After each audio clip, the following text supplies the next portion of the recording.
Ramon Papana ungkap alasan daftarkan merek Open Mic. Sakit hati Suci dipatenkan pihak lain. Ramon Papana mendaftarkan merek Open Mic ke DJKI pada 2013. Pendaftaran tersebut awalnya menurutnya Ramon hanya ingin memajukan industri stand-up komedi Indonesia. Lebih lanjut, Ramon menjelaskan awalnya ia menyuruh sang anak untuk mendaftarkan merek Suci, stand-up komedi Indonesia. Namun tak selang berapa lama, nama tersebut telah dipakai oleh salah satu stasiun televisi nasional tanpa sepengetahuan dirinya dan sang anak. Pendaftaran Suci pun ditolak kala itu. Kemudian ia kembali mendaftarkan dapur stand-up komedi yaitu Open Mic. Atas pendaftaran tersebut kini membuat komika Indonesia bermasalah dan ikut terdampak. Beberapa komika Indonesia dilayangkan somasi karena menggunakan istilah Open Mic.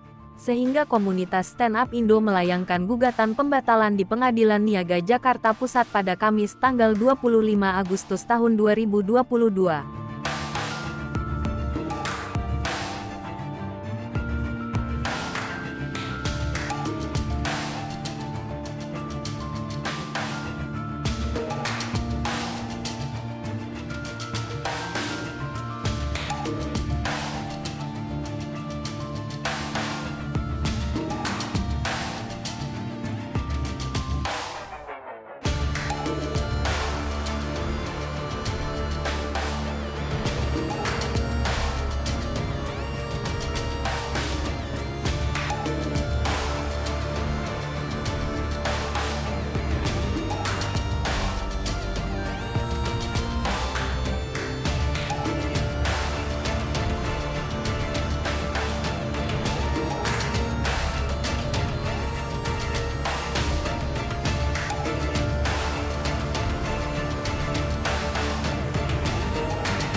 Hai pemirsa Sri Popo TV, jangan lupa komen, like, dan subscribe, serta tonton terus berita-berita terupdate lainnya ya.